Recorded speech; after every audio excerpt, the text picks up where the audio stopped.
mchumba wangu tulipendana kama nyama choma, alibahatika kwenda ng'ambo, chuo kikuu kwenda kusoma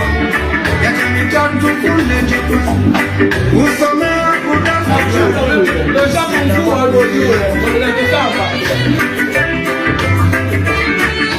kuwa mchumba wangu